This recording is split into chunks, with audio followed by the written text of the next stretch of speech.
Hi, everybody. It's Miss Brody. Welcome back to Chapter 11 of The Lion, the Witch, and the Wardrobe. Chapter 11 Aslan is Nearer.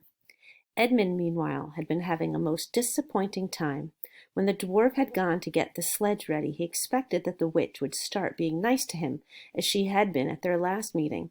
But she said nothing at all, and when at last Edmund plucked up his courage to say, "Please, your majesty, could I have some Turkish delight? You said—" She answered, "Silence, fool!" Then she appeared to change her mind, and said, as if to herself, "And yet it will not do to have the brat fainting on the way," and once more clapped her hands. Another dwarf appeared. "Bring the human creature food and drink," she said. The dwarf went away, and presently returned, bringing an iron bowl with some water in it, and an iron plate with a hunk of dry bread on it. He grinned in a repulsive manner as he set them down on the floor beside Edmund, and said, "Turkish delight for the little prince! Ha, ha, ha!" "Take it away," said Edmund sulkily. "I don't want dry bread." But the witch suddenly turned on him with such a terrible expression on her face that he apologized and began to nibble at the bread, though it was so stale he could hardly get it down. "You may be glad enough of it before you taste bread again," said the witch. While he was still chewing away, the first dwarf came back and announced that the sledge was ready. The White Witch rose and went out, ordering Edmund to go with her. The snow was again falling as they came into the courtyard, but she took no notice of that, and made Edmund sit beside her on the sledge. But before they drove off, she called Maugrim, and he came bounding like an enormous dog to the side of the sledge. "Take with you the swiftest of your wolves, and go at once to the house of the beavers," said the witch, "and kill whatever you find there. If they are already gone, then make all speed to the stone table, but do not be seen. Wait for me there in hiding.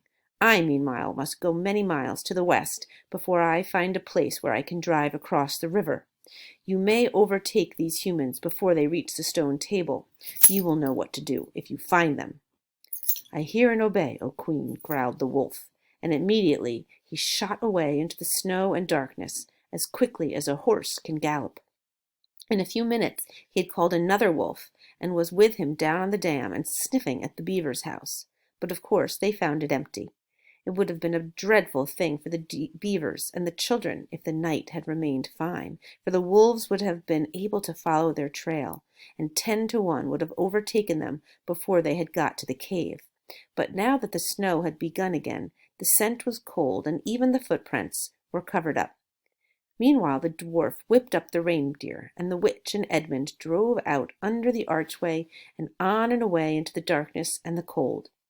This was a terrible journey for Edmund, who had no coat.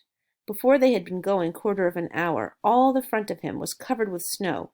He soon stopped trying to shake it off, because, as quickly as he did that, a new lot gathered, and he was so tired. Soon he was wet to the skin, and oh, how miserable he was. It didn't look now as if the witch intended to make him a king. All the things he had said to make himself believe that she was good and kind, and that her side was really the right side, sounded to him silly now. He would have given anything to meet the others at this moment, even Peter. The only way to comfort himself now was to try to believe that the whole thing was a dream, and that he might wake up at any moment. And as they went on, hour after hour, it did come to seem like a dream. This lasted longer than I could describe, even if I wrote pages and pages about it. But I will skip on to the time when the snow had stopped and the morning had come, and they were racing along in the daylight. And still they went on, with no sound but the everlasting swish of the snow and the creaking of the reindeer's harness. And then at last the witch said, "What have we here? Stop!" And they did. How Edmund hoped she was going to say something about breakfast, but she had stopped for quite a different reason. A little way off, at the foot of a tree, sat a merry party, a squirrel and his wife with their children, and 2 satyrs, and a dwarf, and an old dog-fox, all on stools round a table. Edmund couldn't quite see what they were eating, but it smelled lovely, and there seemed to be decorations of holly, and he wasn't at all sure that he didn't see something like a plum pudding. At the moment when the sledge stopped, the fox, who was obviously the oldest person present, had just risen to his feet, holding a glass in its right paw, as if it was going to say something. But when the whole party saw the sledge stopping, and saw who was in it, all the gaiety went out of their faces. The father squirrel stopped eating with his fork halfway to his mouth, and one of the satyrs stopped with its fork actually in its mouth, and the baby squirrels squeaked with terror. "What is the meaning of this?" asked the White Witch. Nobody answered. "Speak, vermin," she said again, "or do you want my dwarf to find you a tongue with his whip? What is the meaning of all this gluttony, this waste, this self-indulgence? Where did you get all these things?" "Please, your Majesty," said the fox, "we were given them, and if I might make so bold as to drink your Majesty's very good health." "Who gave them to you?" said the witch. "Father Christmas," stammered the fox. "What?" roared the witch, springing from the sledge and taking a few strides nearer to the terrified animals. "He has not been here. He cannot have been here. How dare you? But no. Say you have been lying, and you shall even now be forgiven." At that moment one of the young squirrels lost its head completely. "He has! He has! He has!" it squeaked, beating its little spoon on the table. Edmund saw the White Witch bite her lips so that a drop of blood appeared on her white cheek. Then she raised her wand. "Oh, don't, please don't!" shouted Edmund. But even while he was shouting, she had waved her wand, and instantly, where the merry party had been, there were only statues of creatures, one with its stone fork fixed forever halfway to its stone mouth, seated round a stone table on which there were stone plates and a stone plum pudding. "As for you," said the witch, giving Edmund a stunning blow on the face as she remounted the sledge, "let that teach you to ask favor for spies and traitors. Drive on." And Edmund, for the first time in this story, felt sorry for someone besides himself. Ooh, that's a little bit of a character change there to note. It seemed so pitiful to think of those little stone figures sitting there all the silent days and all the silent nights, year after year, till the moss grew on them, and at last even their faces crumbled away. Now they were steadily racing on again, and soon Edmund noticed that the snow, which splashed against them as they rushed through it, was much wetter than it had been all last night. At the same time he noticed that he was feeling much less cold. It was also becoming foggy. In fact, every minute it grew foggier and warmer, and the sledge was not running nearly as well as it had been running up until now. At first he thought this was because the reindeer were tired, but soon he saw that that couldn't be the real reason. The sledge jerked and skidded and kept on jolting as if it had struck against stones, and however the dwarf whipped the poor reindeer, the sledge went slower and slower. Readers, are you starting to figure out why that might be? Have you kind of figured out why the sledge is moving slowly and why it's becoming more foggy? I hope you're kind of putting on your mystery cap to figure it out. There also seemed to be a curious noise all around them, but the noise of their driving and jolting and the dwarfs shouting at the reindeer prevented Edmund from hearing what it was, until suddenly the sledge stuck so fast that it wouldn't go on at all.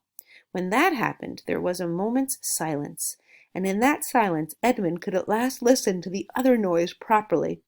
A strange, sweet, rustling, chattering noise, and yet not so strange, for he'd heard it before, if only he could remember where. Then all at once he did remember. It was the noise of running water.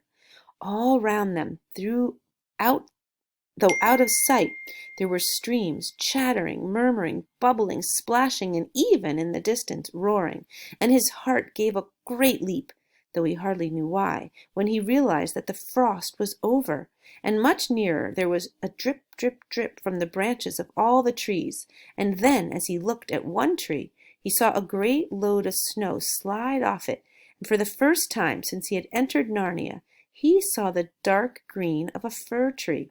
But he hadn't time to listen or watch any longer, for the witch said, "Don't sit staring, fool! Get out and help!" And of course Edmund had to obey. He stepped out into the snow, but it was really only slush by now, and began helping the dwarf to get the sledge out of the muddy hole it had got into. They got it out in the end, and by being very cruel to the reindeer, the dwarf managed to get it on the move again, and they drove a little further. And now the snow was really melting in earnest, and patches of green grass were beginning to appear in every direction.